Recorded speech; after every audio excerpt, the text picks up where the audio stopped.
Le dernier champion de chez Riot, Xanté, nous a fait découvrir une nouvelle région de Shurima jusqu'alors cachée dans le lore, et nous apporte par la même occasion des nouvelles informations à propos de Azir et Xerath. En plus de sa biographie, il y a l'histoire Tout ce que nous aurions dû nous dire, ainsi que l'article Aperçu de Xanté. Commençons. Xanté vient de Nazuma, une cité-état fondée pendant le règne des empereurs de Shurima il y a plusieurs milliers d'années. Beaucoup de réfugiés fuyaient l'Empire à l'époque, ils se sont détachés de l'Empire pour échapper à la tyrannie des empereurs et leur transfigurer.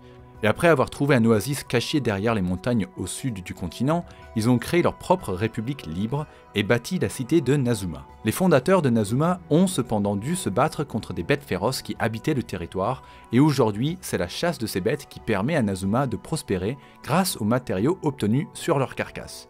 Xanté a grandi en écoutant les histoires de ses courageux ancêtres, une référence à la culture de l'Afrique de l'Ouest qui a inspiré la création de ce personnage. La narration orale et le folklore sont très importants dans la culture africaine.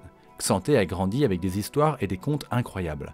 On lui a raconté l'histoire de son arrière-arrière-arrière-arrière-grand-oncle qui s'est battu contre les transfigurés, et il sait également comment son père a vaincu des monstres imposants et a fabriqué son arme.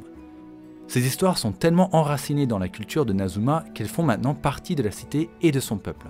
Elles ont contribué à ce que Xanté devienne la fierté de Nazuma.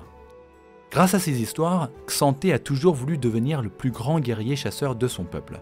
Il a passé plus de 20 ans à s'entraîner au combat, mais aussi à apprendre auprès des érudits de Nazuma comment ils transformaient les matériaux obtenus grâce à leur chasse pour en faire des nouvelles armes et infrastructures de plus en plus avancées.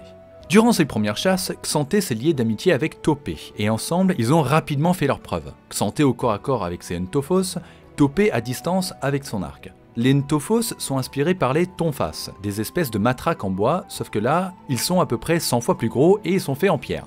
Ça peut expliquer pourquoi Xanté a des bras plus larges que mon buste. Avec le temps, l'amitié entre Xanté et Topé s'est transformée en amour, et ils vivaient la belle vie de couple. Mais avec la résurrection de Azir et Xerath, une lutte acharnée pour prendre le contrôle de Shurima avait débuté, et des armées de fidèles s'affrontaient à travers le territoire.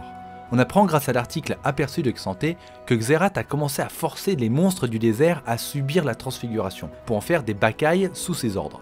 Pour rappel, les Bakaï sont des abominations issues de transfigurations ratées. Du temps des empires de Shurima, ils étaient alors mis à mort, mais Xerath s'en sert dans son conflit contre Azir. Ça veut dire que Xerath a également un disque solaire à sa disposition, ou du moins une pâle copie. Bientôt, même Nazuma n'était plus à l'abri de ce conflit, et leurs chasseurs ont dû repousser ces monstres sans savoir qu'ils avaient été créés par Xerath.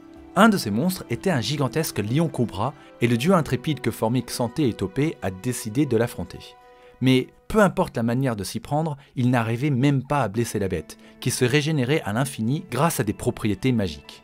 Furieux de cet échec, Xanté s'est lancé corps et âme dans son entraînement, tandis que Topé tentait d'étudier la bête pour trouver son point faible. Une fois, ils ont réussi à arracher un morceau de la peau armure de la bête, et Topé s'est réjoui en disant que s'il demandait de l'aide aux autres chasseurs, ils arriveraient enfin à le tuer. Mais l'orgueil de Xanté refusait de l'aide extérieure, et il en avait marre d'essayer toutes les stratégies de Topé. Il avait commencé à voir le monstre comme son ennemi personnel, et à force de s'acharner, Xanté a repoussé Topé, qu'il a quitté. Pendant plus d'1 an, Xanté a continué son entraînement physique, seul et têtu.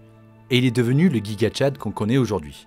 Mais il a également compris que sa force seule ne suffirait jamais. Xanté a enfin accepté de demander de l'aide, mais Topé avait quitté la région. Tout ce qu'il restait était son carnet de notes, qu'on retrouve dans la première cinématique de présentation du personnage. Xanté est en fait en train d'étudier ce que Topé a recueilli comme information à propos de la bête. Il avait notamment compris qu'il s'agissait en fait d'un Bakaï, et il avait plusieurs théories sur comment exploiter ses faiblesses. Xanté a alors testé ces théories sur des monstres de plus petit calibre pour s'entraîner, avant de repartir confronter son Némésis une dernière fois.